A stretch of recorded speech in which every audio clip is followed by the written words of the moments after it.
اور روشن کرنا ہے جس میں اللہ رب العزت نے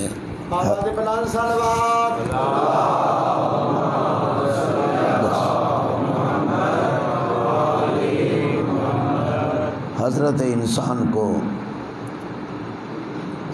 واضح اور روشن طریقے سے متوجہ کیا کہ افحسبتم انما خلقناکم عبثا، کیا تم نے یہ سمجھ لیا ہے کہ ہم نے تمہیں بیکار پیدا کیا ہے،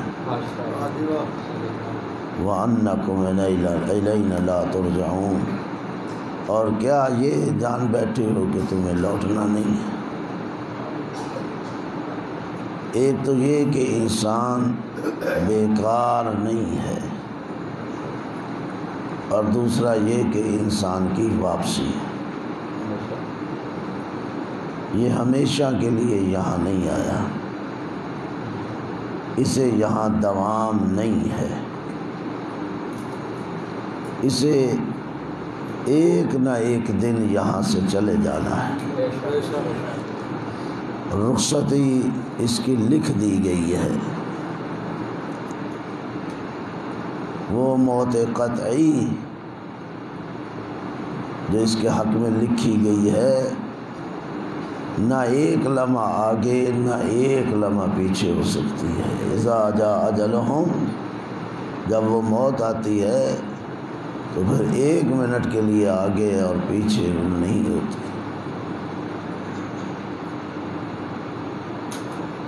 اور اللہ نے اس چیز کو لوگوں سے چھپا کے رکھا ہے، توجہ ہے میری طرف؟ کس کی زندگی کتنی ہے؟ اس نے 20 سال جینا ہے، اس نے 40 سال جینا ہے، اس نے 80 سال زندگی گزارنا ہے، اسے 100 سال رہنا ہے، اسے نہیں معلوم۔ کئی حکمتیں ہیں، اگر یہ لکھ دیتا واضح طور پر کہ اس انسان نے اتنے سالوں بعد چلے جانا ہے، ممکن ہے یہ اس سے پہلے ہی مر جاتا، ممکن تھا کہ اس کے لیے زندگی بے معنی ہو کر رہ جاتی، بسا ممکن تھا۔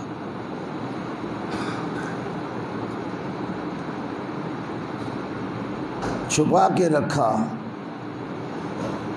تاکہ اپنی زندگی کو بے معنی نہ بنائے، توجہ ہے میری طرف؟ اپنی زندگی کو بے معنی نہ بنائے، معنی دار کر لے، اور ساتھ یہ بھی کہ یہ ہمیشہ تیار رہے۔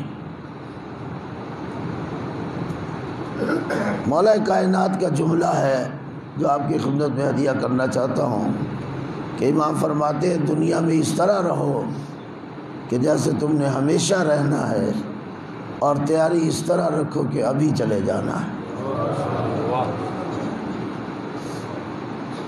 میں کہا کرتا ہوں کہ اسلام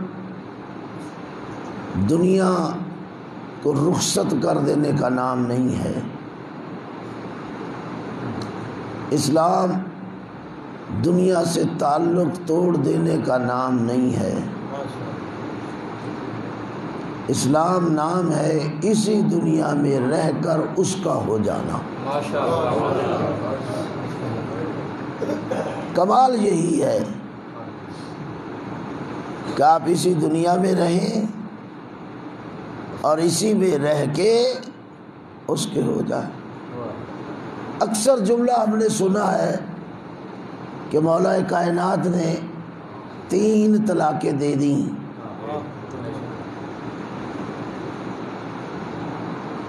کون سی دنیا کو 3 طلاقیں دیں؟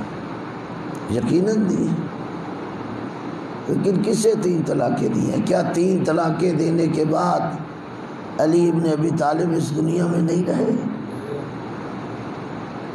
کیا انہوں نے 3 طلاقیں دینے کے بعد عائلی زندگی نہیں گزاری؟ کیا 3 طلاقیں دینے کے بعد اس معاشرے کو چھوڑ دیا تھا؟ پہاڑوں میں زندگی بسر کرنا شروع کر دی تھی، صحراؤں میں نکل گئے تھے، کسی غار میں اپنے آپ کو چھپا لیا تھا۔ اور جب ایسا نہیں ہے، توجہ ہے میری طرف، جب ایسا نہیں ہے تو پھر سمجھنے کی ضرورت ہے نا، وہ کون سی دنیا جسے 3 طلاقیں دیں؟ تو میں اگر اختصار کے ساتھ کہہ دوں، وہ دنیا جو انسان کو آخرت سے اس کی توجہ ہٹا دے۔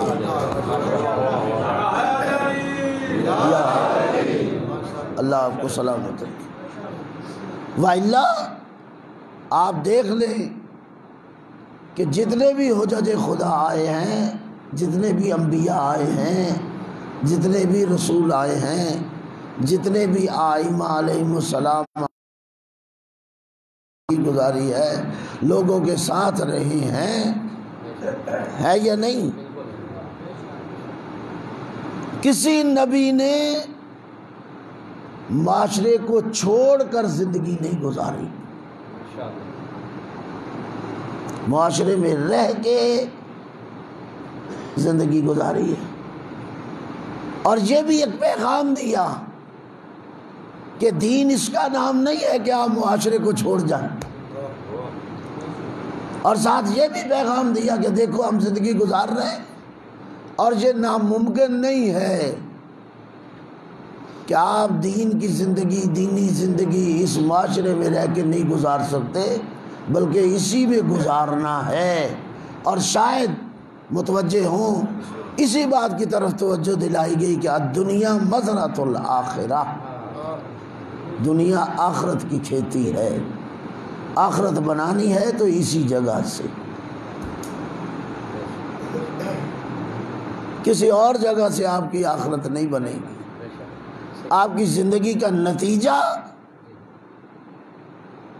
اسی دنیا سے ملنے والا، اسی کھیتی سے ملنے والا۔ جو بوئیں گے وہی کاٹیں گے۔ یہ کبھی نہیں ہوا کہ زارے نے گندم کو بویا ہو اور چاول اس نے کاٹ لیے ہوں، یا کوئی اور فصل بوئی ہو اور کوئی اور فصل اٹھا کے لے کے گیا ہو۔ نہیں، جس فصل کو وہاں بویا ہے اسی فصل کو کاٹا ہے۔ تو آپ کی زندگی کا نتیجہ اسی کھیتی سے برآمد ہوگا، اور جو آپ اس میں کریں گے الدنیا مزرعۃ الآخرہ، وہی آپ کی زندگی کا حاصل ہے۔ اگر دوسرے لفظوں میں کہہ دوں کہ رہبانیت کا نام اسلام نہیں ہے، صوفیت کا نام اسلام نہیں ہے۔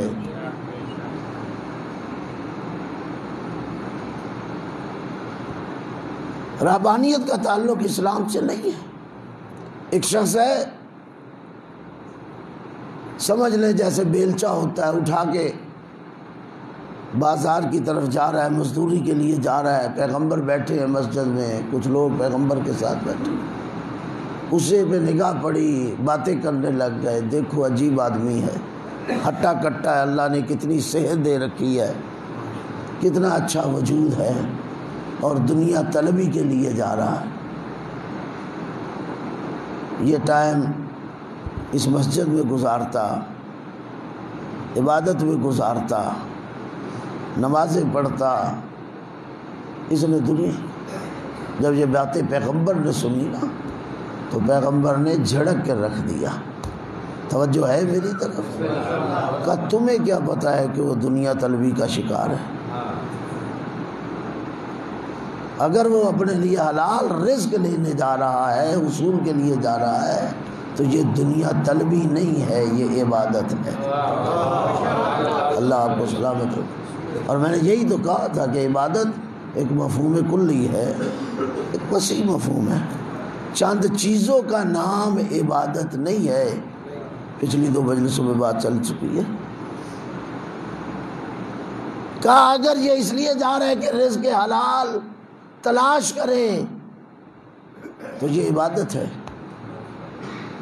اور پھر فرمایا کہ اگر رزق اس کے پاس ہے لیکن مزید اولاد کے لیے آسانیاں پیدا کرنے کیے جا رہا ہے تو یہ بھی عمل عبادت ہے۔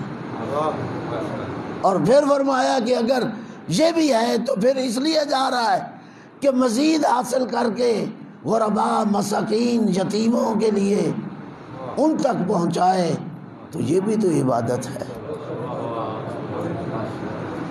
اس طرح فرماتے گئے اور آخر میں جا کے کہا کہ ہاں اگر اس لیے جا رہا ہے کمائی کرنے کے لیے تو دنیا کو حاصل کرے اور پھر اس کے ساتھ فخر و مباح کرے اور لوگوں پر تکبر کرے، فَهُوَ فِي عَمَلِ الشَّيْطَانِ۔ اللہ کو سلامت رکھے، یہ ہے شیطانی عمل۔ تو اس واقعے سے جو چیزیں ثابت ہوتی ہیں، سامنے آتی ہے، وہ ایک یہی ہے کہ رزق حلال کی تلاش بھی عبادت ہے، اور اگر رزق حلال کی تلاش نہیں کریں گے تو نسل کو آگے کیسے بڑھائیں گے، خاندان کو آگے کیسے بڑھائیں گے، غریب اور مساکین کے ساتھ آپ کا سلوک کیسے ہو سکے گا، ہمسایوں اور رشتہ داروں کی مشکل وقت میں کیسے آپ مدد کریں گے، دوسروں کے لیے کیسے آسانیاں پیدا کریں گے۔ اور اسی سے یہ بھی نتیجہ نکلتا ہے کہ دنیا کو چھوڑ کر ایک مسیتڑ بن جانا یہ بھی اللہ کو پسند نہیں ہے۔ ایسا نہیں ہے، اپنے وقت پہ آئیے، یہ آپ کے لیے آسانی پیدا کی ہے، نماز کا وقت ہے نماز پڑھیے، کاروبار کا وقت ہے کاروبار کیجیے، روزے کا وقت ہے روزہ رکھیے، حج کا وقت ہے حج کیجیے، ایک اپنی زندگی کو مرتب کیجیے۔ توجہ ہے یا نہیں؟ اگر متوجہ ہے تو ذرا بلند آواز سے صلوات پڑھے گا۔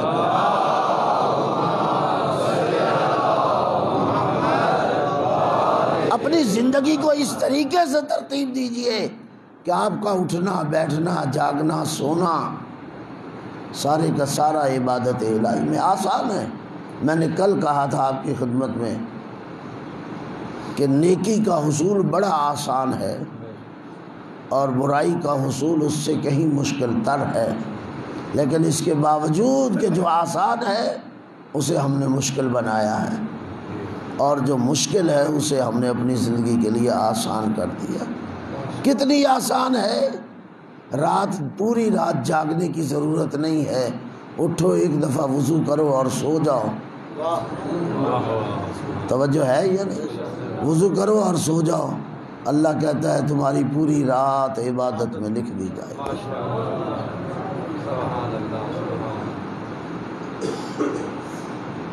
مہینے میں 3 روزے رکھ لو، ایسا ہوگا جیسے پورے مہینے کے آپ نے روزے رکھے۔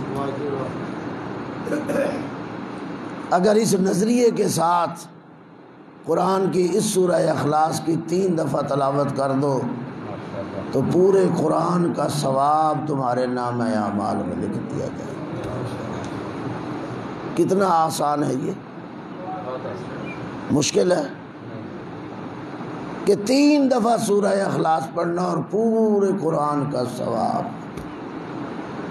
اور کتنا مشکل بنا دیا ہے ہم نے اپنی زندگی کے لیے کہ ہمارے پاس اتنا ٹائم بھی نہیں ہے کہ ہم قرآن کی ایک سورہ کو پڑھ سکیں، اس ایک سورہ کی تلاوت کر سکیں۔ نہیں ہے ہمارے پاس وقت کہ ہم قرآن کی چند آیتوں کو ہی تلاوت کر کے اس کا ترجمہ پڑھیں اور دیکھ سکیں کہ قرآن ہم سے کیا کہہ رہا ہے، قرآن ہم سے چاہتا کیا ہے، قرآن کا تقاضا کیا ہے۔ جب یہ ہمارا ایمان اور یقین ہے کہ یہ کلام اللہ ہے، اللہ کا کلام ہے، تو جب اللہ کا کلام ہے اس سے بہتر اور کیا ہو سکتا ہے کہ آپ اللہ سے باتیں کریں، اللہ آپ سے باتیں کریں۔ لیکن قرآن ہماری زندگی سے کتنا دور ہے، یا ہم قرآن سے کتنے دور ہیں۔ یاتی علی الناس زمان لا یبقى فیہ من القرآن الا رسمہ ومن الاسلام الا اسمہ۔ میرے مولا کائنات کا یہ جملہ ہے، امیر المومنین کا یہ جملہ ہے کہ ان قریب وہ زمانہ آنے والا ہے کہ نہ اسلام کا کچھ باقی رہے گا نہ قرآن کا کچھ باقی رہے گا۔ قرآن بھی رسم ہو کے رہ جائے گا اور اسلام بھی نام کا ہو کے رہ جائے گا۔ وہ جو خبر اس وقت دی کہ ان قریب یہ زمانہ آنے والا ہے، کیا اس زمانے میں آج ہم موجود ہیں یا نہیں؟ میں ان کی بات نہیں کر رہا کہ جنہوں نے دین سے بالکل رشتہ توڑ لیا ہے، میں ان کی بات کر رہا ہوں جو اپنے آپ کو دیندار سمجھتے ہیں۔ ہم اپنے آپ کو دیندار سمجھتے ہیں، لیکن ذرا دیکھیں تو صحیح کہ کتنے کتنے دن گزر جاتے ہیں قرآن کی زیارت کیے ہوئے، قرآن کو پڑھے ہوئے، قرآن کی تلاوت کیے ہوئے۔ یہ ایک جلد ہے بین دفتین، 114 صورتیں ہیں، ہزاروں صورتوں پر مشتمل نہیں ہے یہ قرآن، ٹوٹل 114 صورتیں۔ 70-80 سالہ زندگی میں ہم نے 114 صورتوں کو کتنی کی دفعہ پڑھا؟ ان 114 صورتوں کو ہم نے کتنی دفعہ دہرایا ہے؟ ان 114 صورتوں کو ہم نے کتنا سمجھنے کی کوشش کی ہے؟ کل میں نے عرض کیا تھا قرآن درختوں کے لیے نہیں آیا، قرآن حیوانوں کے لیے نہیں آیا، قرآن درندوں کے لیے نہیں آیا، حضرت انسان کے لیے آیا۔ غلاف در غلاف چڑھا رہے ہیں، تاکچے پہ رکھ رہے ہیں۔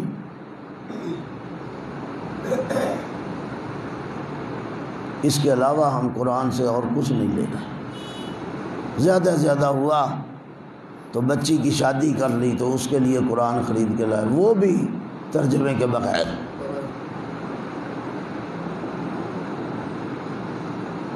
جبکہ آج قرآن ترجمے میں بھی ہمارے پاس ایک نہیں کئی تراجم موجود ہیں۔ ہم میں سے کتنے ہیں جن کے گھروں میں کوئی ایک آدھ تفسیر ہو؟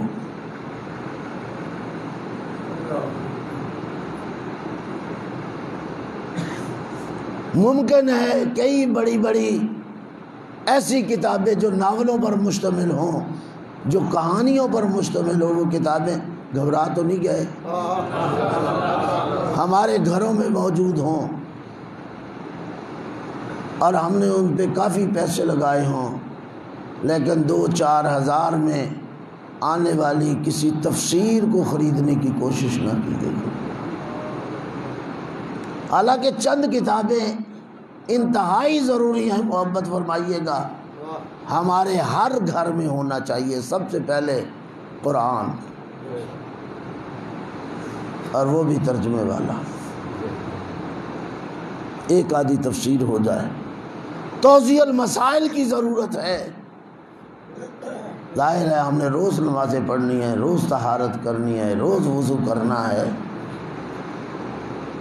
روز مرہ کے مسائل آپ علماء سے پوچھئے، آپ مدرسے کی فضا میں بیٹھے ہیں، روز مرہ کے مسائل علماء نے، فقہاء نے کہا ہے واجب ہے انسان پر جاننا، ہے یا نہیں؟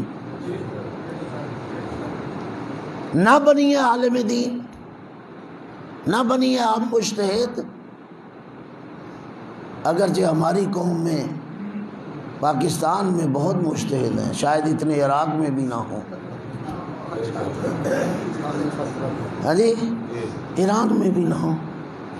ان بیچاروں نے تو 70 سال، 80 سال خرچ کرنے کے بعد اس مقام پر پہنچے، اور الحمدللہ ہم نے نہ کچھ پڑھ کر، کچھ بھی نہیں پڑھ کر اپنے آپ کو اس مقام پہ بٹھا لیا ہے۔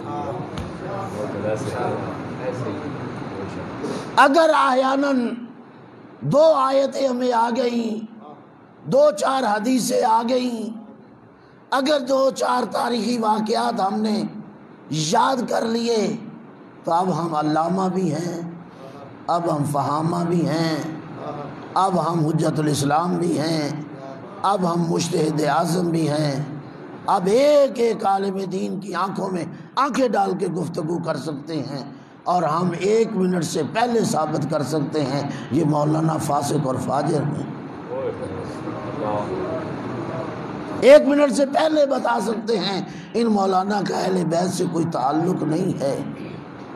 ہم 1 منٹ سے پہلے کہہ سکتے ہیں یہ مولانا وہابی ہیں، یہ مولانا یہ ہیں، یہ مولانا فلاں ہے، یہ فلاں ہے، اس لیے کہ یہ مولانا جب باتیں کرتے ہیں تو وہ ہمارے مضبوط عقیدے جو جہالت کی پیداوار ہیں جب وہ ٹوٹتے دکھائی دیتے ہیں تو اب ہم ان عقیدوں کو تو توڑ نہیں سکتے، ہم یہی کہیں گے یہ مولانا تو خود جاہل ہیں۔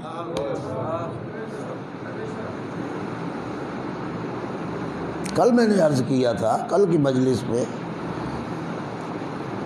کہ اسی ممبر پہ بیٹھ کر تربیت کیا دی جا رہی ہے، پیغام کیا دیا جا رہا ہے، توجہ کیا دلائی جا رہی ہے، کس چیز میں ابھارا جا رہا ہے کہ سوچو نہیں بس مان لو۔ کل بات کی تھی یا نہیں کی تھی؟ سوچو نہیں بس مان لو۔ قرآن کہہ رہا ہے سوچو، رسول کہہ رہے ہیں سوچو، امیر المومنین کہہ رہے ہیں سوچو، سمجھو۔ کیا اگر یہ سوچ پیدا نہیں ہوگی آپ اصول دین کی کسی اصل پر ایمان لا سکتے ہیں؟ ماشاءاللہ آپ سب مذہبی لوگ ہیں، دیندار لوگ ہیں، کیا اصول دین کی اصل بغیر فکر کے آپ اس کی توحید کے قائل ہو سکتے؟ آپ پہلی اصل بھی اختیار نہیں کر سکتے۔ اصول دین کی باقی اصول چھوڑ دیں، پہلی اصل کیا ہے جی؟ توحید۔ کیا انصاف سے بتائے آپ یہ مرحلہ توحید بغیر عقل و فکر کے طے ہو سکتا ہے؟ اصول دین میں ہمیں یہ کہا گیا ہے کہ جس اصل پہ بھی عقیدہ رکھنا ہے دلیل کے ساتھ رکھنا ہے۔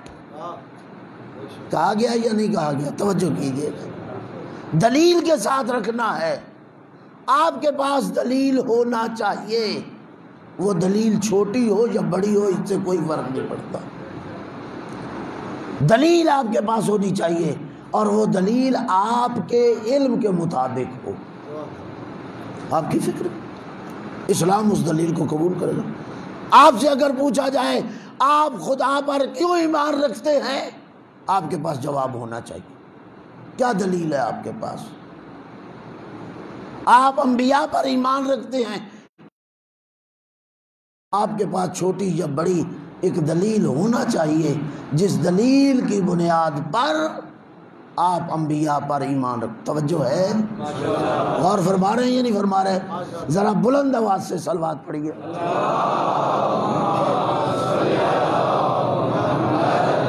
اور آپ کے علم کے مطابق، اور ہمارے پاس ایسے واقعات موجود ہیں، اسلام نے ان ادلہ کو قبول کیا۔ اگر ایک بوڑھیا چرخہ چلا رہی ہے اور خدا پر ایمان رکھتی ہے تو اگر اس سے سوال کیا جائے بی بی آپ خدا کو مانتی ہیں؟ ہاں میں مانتی ہوں۔ اتنی دنیا نہیں مانتی تو آپ اکیلی بوڑھی، اور ہمارے سامنے تو بوڑھی ناقص العقل بھی ہے نا، ہم کامل عقل رکھنے والے اس کو نہیں مان رہے، نہیں تو جو فرمائی تو ناقص عقل رکھنے والی اور اس پر ایمان رکھتی ہو اور اتنا پختہ کہ مجمع میں لوگوں کے سامنے اقرار کر رہی ہو، کہا ہاں میں مانتی ہوں، تیرے بس کیا دلیل ہے؟ اب چرخہ چلا رہی تھی، علماء نے لکھا ہے، کہتی یہی تو چرخہ دلیل ہے، کوئی اور چاہے تو میرے لیے دلیل نہیں ہے، یہی چرخہ دلیل ہے۔ کہا یہ چرخہ دلیل ہے؟ کہا ہاں یہ دلیل ہے۔ کہا کیسے؟ کہا دیکھو میں انگلی کو حرکت دیتی ہوں، جب چلاتی ہوں تو یہ چرخہ چلتا ہے، نہیں چلاتی تو نہیں چلتا، رک جاتا ہے۔ تو اگر یہ چرخہ بغیر چلائے نہیں چلتا تو چرخ کائنات بغیر چلائے کیسے چلتا ہے؟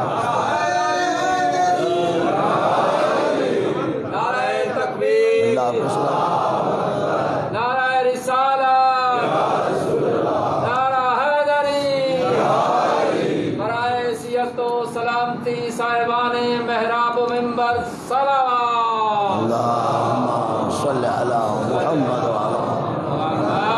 کیا بتائیے اس دلیل کو اسلام نے قبول کیا یا نہیں کیا؟ کیا ٹھکرا دیا ہے کہ بی بی یہ کون سی چرخے والی دلیل ہے؟ کوئی فلسفے کی بات کر،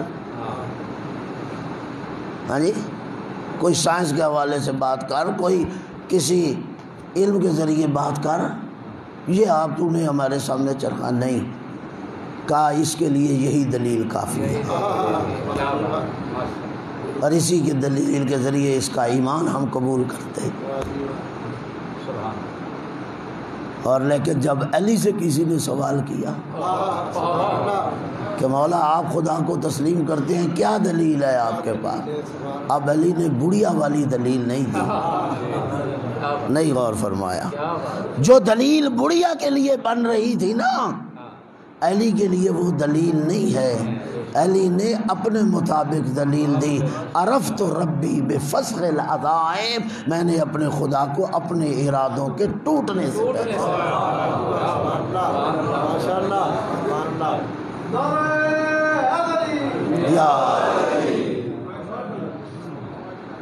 اب یہ تو علماء کی بحث ہے، پڑھے لکھے لوگوں کی بحث ہے، اور وہ جا کے جہاں کے بات کریں کہ ارادہ کیا ہے، اور پھر یہ بھی دیکھیں کہ علی کون ہے۔ علی جس طاقت اور قوت کا مالک ہے، ہاں جی، جسے آپ شیر خدا کہتے ہیں، جو میدان میں جم کے لڑنے والا ہے، جو موت کی آنکھوں میں آنکھیں ڈال کے چلنے والا ہے، جس کو موت سے کوئی گھبراہٹ نہیں ہے، نہیں غور فرمایا؟ یاد رکھیے، پختہ ایمان والا موت سے گھبراتا نہیں ہے۔ موت جب اٹل فیصلہ ہے، موت جب ایک حقیقت ہے، تو پھر اس سے گھبرانے کی کیا ضرورت؟ میں کہا کرتا ہوں یہ گھبرانے والا حقیقت میں موت سے نہیں گھبرا رہا، اس کی نگاہ جب اپنے دامن میں پڑتی ہے نا، اور دیکھتا ہے میرا دامن سیاہ ہے، خالی ہے، چوٹ لگتی ہے دماغ پر، سوچ پیدا ہوتی ہے کہ آیا کس لیے تھا، کرنا کیا تھا، کر کیا بیٹھا۔ یہی ہے نا، تو پھر موت کی آنکھوں میں آنکھیں ڈالنے والا پھر کمزوری ہے۔ وَإِلَّا علی تو میدان میں جواب دیتے ہیں نا، جب سوال کرنے والا کرتا ہے کہ آپ ایک تلوار لیے جا رہے ہیں، کوئی باقی افزار نہیں ہے آپ کے، نہ سر پہ کوئی چیز ہے، نہ بدن پہ کوئی چیز ہے جنگ کے، اس موت سے حفاظت کے لیے کہا علی کو موت سے کیا ڈر ہے، موت نے جب آنا ہے علی موت پہ چلا جائے یا موت علی پہ آ جائے۔ وہ علی کہہ رہا ہے عرفت ربی بفسخ العظائم، میں نے اپنے رب کو پہچانا اپنے ارادوں کے ٹوٹنے سے، کہ دنیا کی کوئی طاقت علی کو علی کے ارادے سے ہٹا نہیں سکتی۔ ہاں، اگر کوئی طاقت ہے جس سے علی کا ارادہ توڑ سکتا ہے، وہ کون ہے؟ وہ علی کا اللہ ہے، وہ علی کا رب ہے۔ عرفت ربی، میں نے پہچان لیا اپنے رب کو، جان لیا اپنے رب کو۔ عرفت، یہ نہیں کہ عالم تو میں نے جانا، اگرچہ بدقسمتی، اب یہ تو اظہار بھائی یہ تو اردو کے بات ہے نا، کہ معنی دونوں کا، عرفتوں کا بھی ہم وہی کر رہے ہیں اور علمتوں کا بھی معنی وہی کر رہے ہیں۔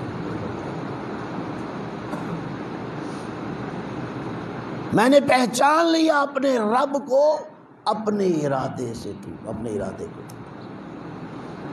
تو عجیب ہے، ہوں علی والے اور علی کے رب کو نہ پہچانے، نہیں غور فرمایا؟ توجہ ہے؟ ہوں علی والے اور علی کے رب کو خدا کروٹ کروٹ جنت دے۔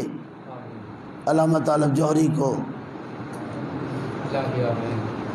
ان کا ایک جملہ، میری عادت ہے میں جس بزرگ کا کوئی بات پڑھوں تو میں اسی بزرگ کا نام لیتا ہوں، یہ نہیں ہوتا کہ جی یہ میں نے کہہ دیا۔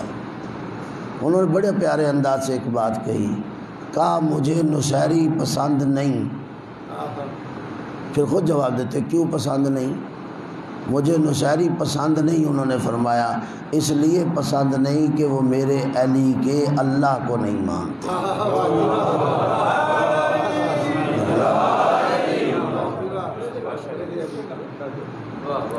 تو پھر تو نے علی کو کیا مانا؟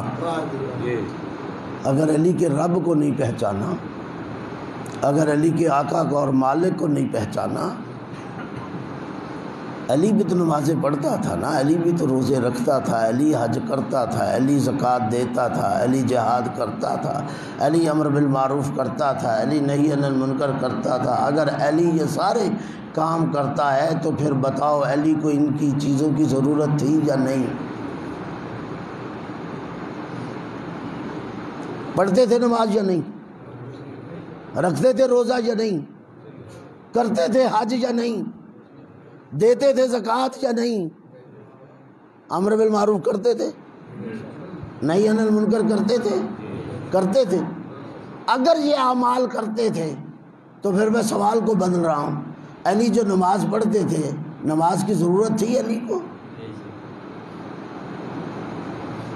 اگر ضرورت تھی تو پڑھتے تھے نا، روزے کی ضرورت تھی علی کو تبھی تو رکھ رہے تھے، زکوٰۃ کی ضرورت تھی تبھی تو نکال رہے تھے، جہاد کی ضرورت تھی تبھی تو کر رہے تھے، امر بالمعروف کی ضرورت تھی تبھی تو، نہی عن المنکر اس کی ضرورت تھی تبھی تو اس کا معنی یہ ہے کہ علی ہو کر بھی نماز کی ضرورت رکھتے ہیں، روزے کی ضرورت رکھتے ہیں، حج کی انہیں ضرورت ہے، زکوٰۃ کی انہیں ضرورت ہے، اس دین کی ضرورت ہے، اور علی والا اٹھ کے کہے بس میرے لیے نام علی ہی کافی ہے۔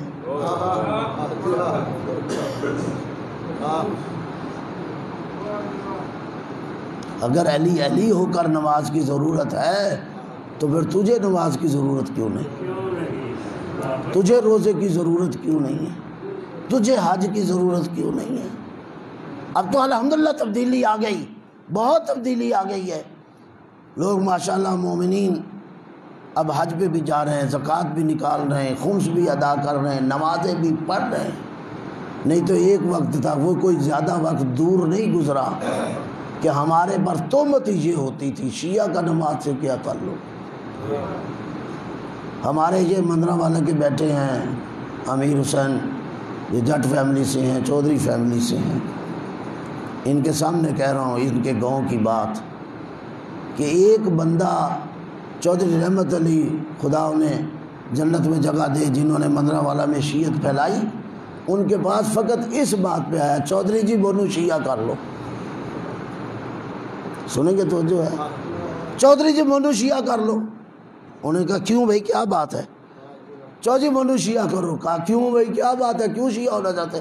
چودھری صاحب تنگ کر دیا کہ نماز پڑھو۔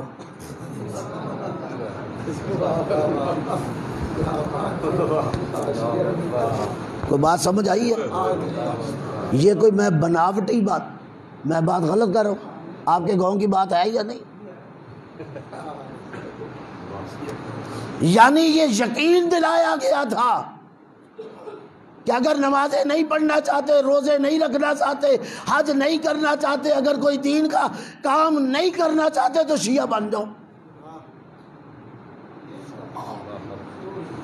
اگر شیعہ بنو گے نہ تمہیں نماز کی ضرورت، نہ روزے کی ضرورت، نہ حج کی ضرورت، نہ زکوٰۃ کی ضرورت۔ حالانکہ شیعوں کا پہلا امام وہ ہے جو 1000 تکبیر رات کو بلند کرتا ہے۔ گھبرا تو نہیں گئے میری گفتگو سے؟ ہے یا نہیں حقیقت؟ آیت اللہ امینی صاحب الغدیر کے پاس ایک شخص پہنچا اور کہا جناب یہ بات سچ ہے کہ 1000 تکبیر بلند ہونا؟ کہا سچ ہے۔ کہا کہ کیسے ممکن ہو سکتا ہے؟ کہا بیٹھ جاؤ،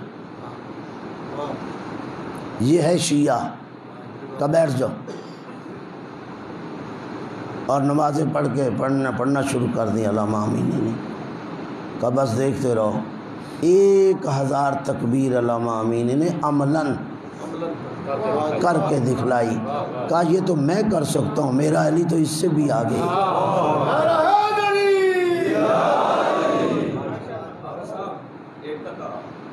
وقت آخر لب شبیر پہ آئی یہ صدا، وقت آخر لب شبیر پہ آئی یہ صدا، میرے محبوب صدا ہوتی رہے تیری صدا۔ روز اول کا جو وعدہ تھا ہوا پورا، روز اول کا جو وعدہ تھا ہوا پورا، میں تیرا بندہ ہوں پھر کرتا ہوں تجھ سے وعدہ۔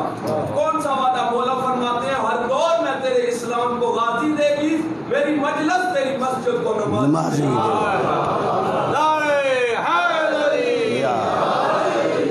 میری درخواست پر ان کے حق کے لیے ایک دفعہ پھر نعرہ لگائیے،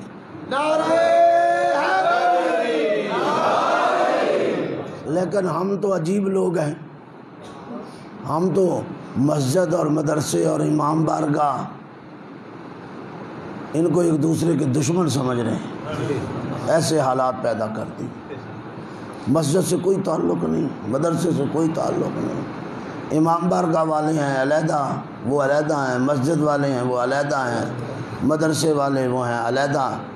لاہور میں نام نہیں لوں گا کیونکہ اگر یہ حالات پیدا نہ ہوئے ہوتے تو شاید میں نام لے لیتا، اب نام نہیں لوں گا، لیکن یہاں بیٹھ کے آپ کو سچ کہہ رہا ہوں۔ میں ایک امام بارگاہ میں گیا، سادہ لباس میں تھا، آج سے 10-15 سال پہلے کی بات ہے، ابا کبا میں نہیں تھا، ایک مولانا کو ملنے گیا، میرے دوست خدا انہیں صحت تندرستی دے، مریض ہیں۔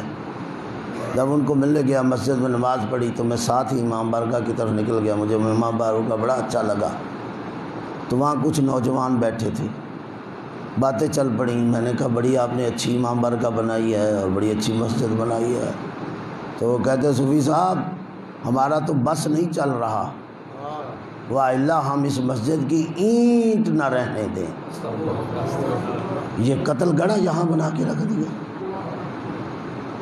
یہ تھی آپ کی شیعت۔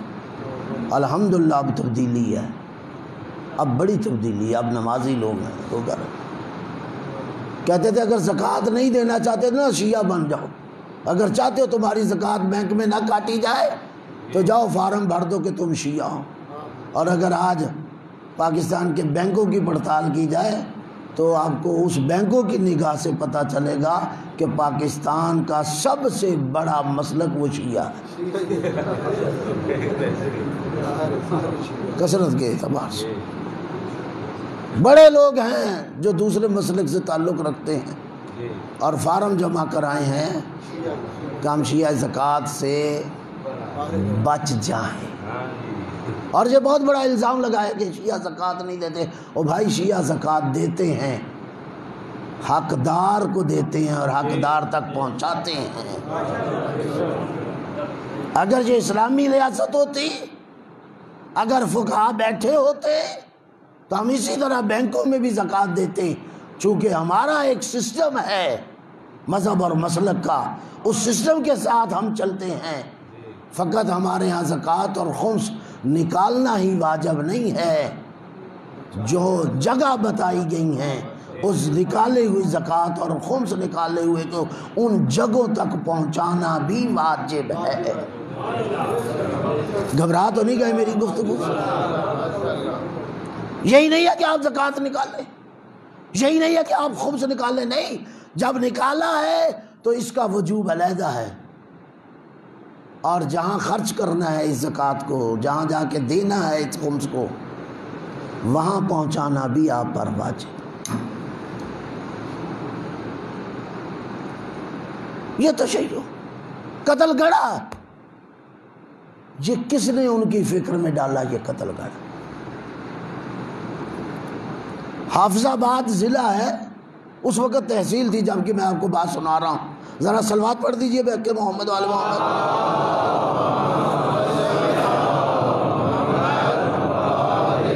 وہاں میں جمعے کا خطبہ دے رہا ہوں، میں نے نماز کی بات کی اور حالت دیکھی ہے کہ جس بندے کی بات سنا رہا ہوں وہ خود جمعے میں موجود تھا، نماز جمعہ میں، نماز جمعہ پڑھنے کے لیے آئے ہوئے ہیں وہ۔ میں نے جب نماز کی بات کی تو وہ کہتے مولانا ہمیں قتل گڑھے کی طرف نہ بلائیں، حالانکہ خود نماز جمعہ پڑھنے آئے ہوئے ہیں، اور جسے وہ کہتا نا یہ تو کھلا تضاد ہے، تو یہاں وہ کھلا تضاد ہے، اظہار بھائی نظر آ رہا ہے۔ آیا بھی ہو جمعہ پڑھنے کے لیے اور کہہ رہا ہے کہ ہمیں جمعے کی طرف قتل گڑھے کی طرف نہ بلائیں. میں گفتگو کر رہا ہوں اور اس نے مجھے ٹوک دیا. یہ 15-20 سال پہلے کی بات ہے. آج بھی کوئی حفظ آباد کا ہو تو میں اسے بتا رہا ہوں، جا کے پوچھ لیجیے واقعہ ہوا یا نہیں ہوا. ہمیں اس جگہ بلا رہے ہو جہاں علی کو قتل کر دیا گیا، جہاں علی پہ ضرب لگا دی گئی. ظاہر ہے مجمع کے دوران اس طرح کی بات کر دی جائے اور ہماری عوام، میں خاموش ہو گیا. میں نے اپنے خطبے کو جاری رکھا. جیسے اس کی بات سنی انسنی کر دی اور میں خطبے کو جاری رکھتا اپنے خطبے کو آہستہ آہستہ لے گیا عظمت زیارت امام حسین پر. میں نے فضائل بیان کرنا شروع کر دیے، مناقب بیان کرنا شروع کر دیے کہ زیارت امام حسین کے فضائل کیا ہیں، کتنی فضیلت ہے زیارت امام حسین کی. وہ جب میں نے زیارت تو وہی مجھے داد دینے لگ گیا. کیا بات ہے مولانا، کیا بات ہے قبلہ، کیا بات ہے. میں نے کہا ہاں جی زوار صاحب ماشاءاللہ ہر 2 مہینے بعد زیارت پہ جاتے ہیں نا، دیکھیے ان سے پوچھئے کہ سید الشہداء کی زیارت کتنی عظمت رکھتی ہے. جی ہاں قبلہ کیا کہنے، قبلہ کیا کہہ دیا آپ نے. اب اسے نہیں پتا تھا قبلہ نے کہنا کیا ہے. بڑی داد دی مجھے. جب داد دی نا میں نے کہا زبار صاحب میں صحیح کہہ رہا ہوں نا، آپ ہر 2-3 مہینے بعد جاتے ہو نا کربلا. جی ہاں میں تو جاتا ہوں. میں تو چاہتا ہوں میری زندگی اسی میں گزر جائے اور ختم ہو جائے. میں نے کہا جہاں ایک قتل ہوا اسے قتل گڑھا کہتے ہو، جہاں 72 مارے گئے.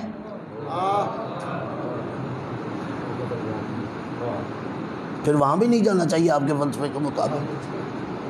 آپ کا فلسفہ تو یہ ہوا کہ جہاں معصوم قتل ہو جائے وہاں نہیں جانا. تو پھر کربلا، اب ظاہر ہے اس کے پاس کوئی جواب نہیں تھا. یہ عالم تھا ہماری قوم کا. اب تو الحمدللہ پھر تبدیلی. میں نے کہا نا حالانکہ مسجد مدرسہ امام بارگاہ ان کا اتنا بڑا تعلق ہے. مدرسے میں کیا ہے، پڑھایا جاتا ہے، بنایا جاتا ہے ذہن.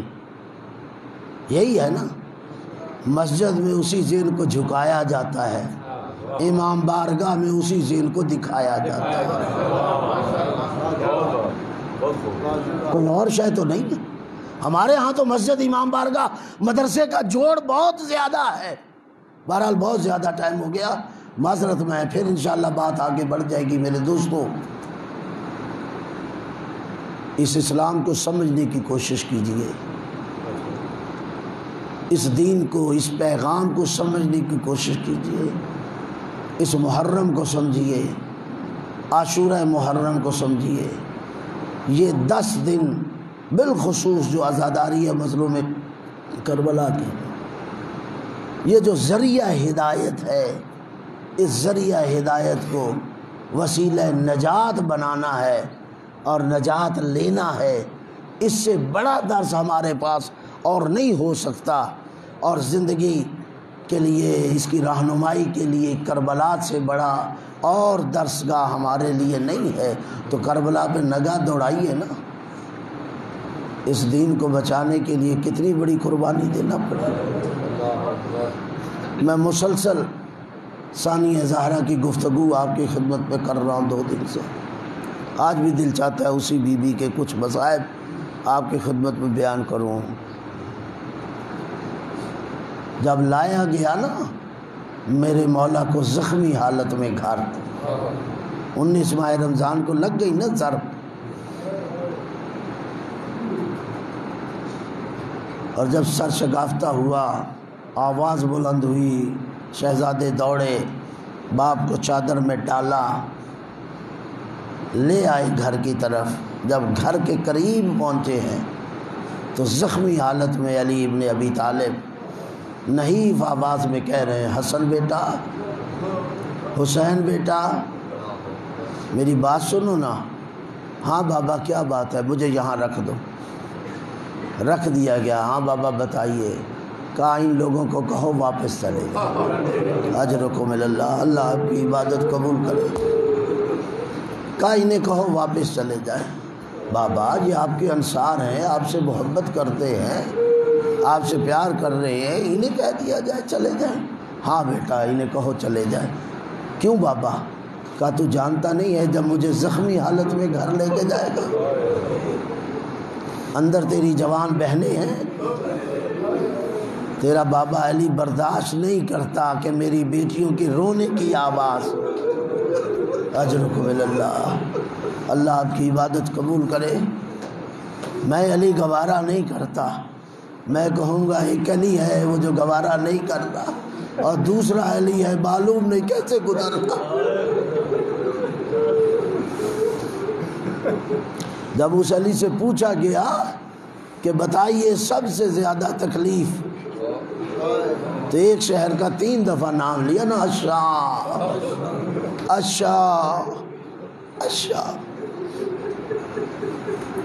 غشی کا عالم تھا نا۔ جب سید الشہداء رخصت آخر کے لیے آئے، زینب بہن، ہاں بھائی دیکھو میں آخری رخصت کے لیے آیا ہوں، وہ خیمہ میرے بیمار بیٹے کا، ذرا مجھے وہاں لے چلو نا، میرے ساتھ چلو۔ شریکت الحسین تھی نا، میرے پاس اب وقت نہیں ہے میں تفصیل بیان کروں، شریکت الحسین تھی، اس خیمے بھی میرے ساتھ چلو۔ گئی، امام کھڑے ہو گئے، بی بی سرانے کی طرف چلی گئی، غشی کا عالم ہے۔ سجاد بیٹا اٹھو، سجاد ذرا آنکھیں کھولو نا۔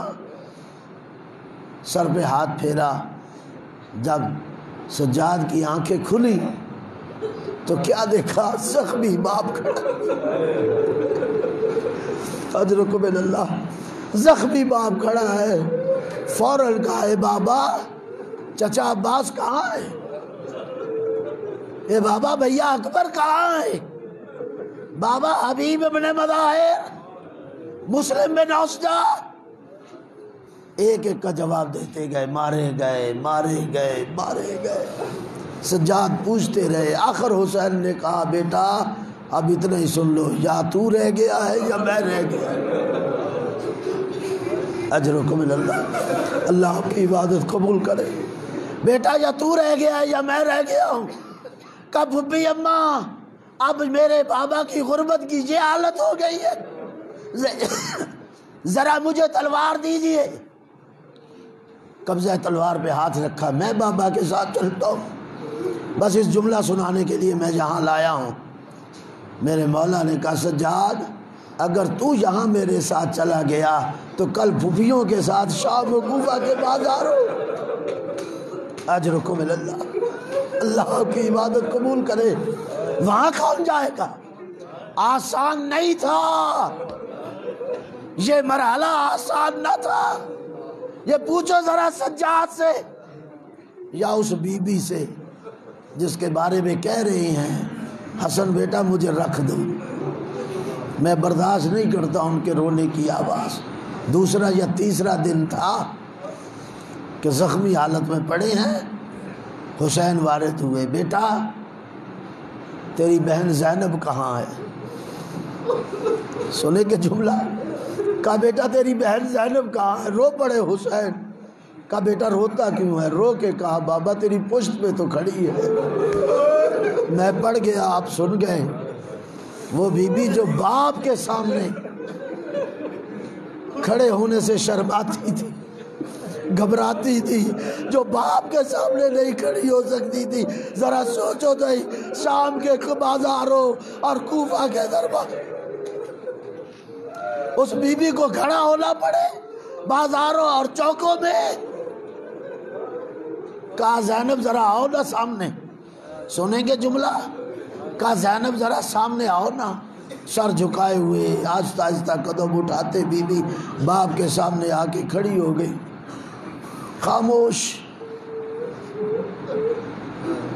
کہا زینب بیٹا میں جانتا ہوں تو بڑا پیارا قرآن پڑھتی ہے، تو بڑی اچھی تلاوت کرتی ہے، دیکھ تیرا بابا زخمی ہو چکا ہے، تکلیف کی شدت اور حدت ہے، پڑھنا قرآن، کرنا تلاوت، ذرا مجھے تکلیف کی حدت میں کمی ہو، جیسے ہی کہا نا پڑھ قرآن کر تلاوت، شاید آپ نے توجہ نہیں کی، کہا میرے مولانا میں جانتا ہوں تو بڑا اچھا قرآن پڑھتی ہے، اس کا معنی یہ ہوا کہ بی بی اپنے آپ کو چھپا کے قرآن پڑھتی تھی تاکہ میرے بابا کو میری آواز نہ جائے۔ جو بی بی باپ سے اپنی آواز چھپاتی تھی، اس نے شام و کوفہ کے بازاروں اور درباروں میں خطبے کیسے بلند کیے ہوں گے۔ اجرکم اللہ، اللہ آپ کی عبادت قبول کرے۔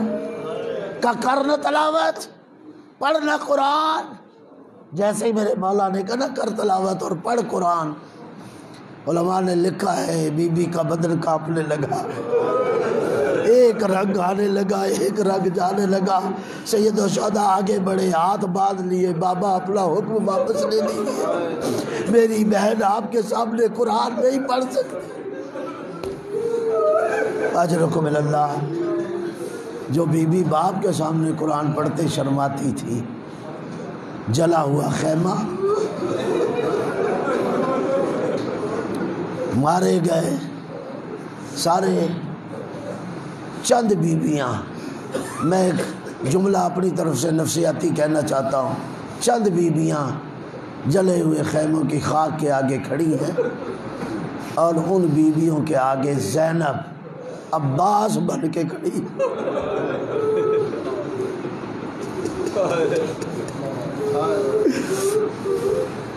کھڑی ہیں نا، سہارا دیے ہوئے، کوئی بات نہیں عباس چلے گئے، کوئی بات نہیں حسین چلے گئے، زینب سامنے ہے، زینب تو موجود ہے، شریکت الحسین تو موجود ہے، بیویوں کے لیے بڑی ڈھارس ہے زینب۔ اور یہی وجہ ہے جو میں بات کہنے جا رہا ہوں، مجھے جو سمجھ میں آئی وہ یہی ہے کہ پسر سعد نے کسی اور بیوی کا نام نہیں لیا، بس اتنا کہا، اپنی فوج کی طرف مخاطب ہو کے کہا دیکھو وہ علی کی بیٹی کھڑی ہے، وہ زہرا کی بیٹی کھڑی ہے، وہ حسین کی بہن کھڑی ہے، تم میں سے کوئی نکلے اس کے سر سے چادر اتار کے لے آ۔ اجرکم اللہ، سنیں گے جملے دو چار، تم میں سے کوئی جائے اور اس سے چادر اتار کے لے آئے۔ کوئی آگے نہیں بڑھا، ایک بدبخت نکلا، کہا میں ہی ہوں جو چادر اتار کے لا سکتا ہوں۔ کہا اچھا پھر جا۔ جو چلتا ہوا بدبخت وہاں جا کے کھڑا ہو گیا جہاں زینب کھڑی تھی۔ میرا پڑھنا آسان ہے، آپ کا سننا آسان ہے، یہ تو اس بی بی سے پوچھو نا جو کھڑی تھی اور اس کے سامنے یہ لعین آ کے کھڑا ہو گیا، اور کھڑا ہو کے ہاتھ بڑھاتا ہے، کہتا ہے زینب لاؤ چادر، اپنی چادر دو۔ علماء نے لکھا جیسے ہی کہا نا چادر دو، بی بی نے اپنے آپ کو چادر میں لپیٹنا شروع کیا۔ اس ظالم نے دیکھا نا کہ بی بی چادر دینا نہیں چاہتی، تو علماء نے لکھا اس نے ہاتھ بڑھا کے بی بی کے سر پہ ڈالا۔ آخری جملے ہیں میرے اور آپ کا گریہ اللہ قبول کرے، ہاتھ سر پہ ڈالا اور چادر کو کھینچنا شروع کیا۔ علماء نے لکھا ہے یہ چادر کھینچ رہا تھا، جیسے جیسے یہ چادر کھینچ رہا تھا اسی طرح بی بی اپنے آپ کو لپیٹتی جا رہی تھی۔ جب اس نے دیکھا نا کہ چادر نہیں کھینچ رہی اور بی بی چادر نہیں چھوڑ رہی، اس نے چھوڑ دیا اور چند قدم دور چلا گیا۔ کیا سمجھتے ہو؟ تاریخ کہتی ہے اس نے وہاں جا کر تازیانہ نکالا، درہ نکالا، اور اس کو گھماتے ہوئے بی بی کی طرف دوڑ لگا دی، اور دوڑتا بھی آ رہا ہے اور درے کو گھماتا بھی آ رہا ہے تازیانے کو، اور جہاں بی بی کھڑی تھی نا آگے بی بی کے سر پہ مارنا شروع کر دیے۔ اب بی بی کا سر زخمی ہونے لگا، یہ تازیانے مارتا جا رہا تھا، بی بی کا سر زخمی ہوتا جا رہا تھا۔ ایک وقت آیا کہ سر زخمی ہوا، ہاتھ زخمی ہوئے، چادر چھٹی، سر ننگا ہوا۔ ایک دفعہ بی بی کی زبان سے لوہا برآمد ہوا، واہ حسینہ، واہ عباسہ، واہ اکبرہ، واہ حجابہ، او میرا پردہ۔ انا للہ و انا الیہ راجعون وسيعلم الذين أيما ينقلبون. اللهم صل على محمد وآل محمد. اللهم صل على محمد وآل محمد. میرے بالک اور خالق ہماری اس قلیل سی عبادت کو اپنی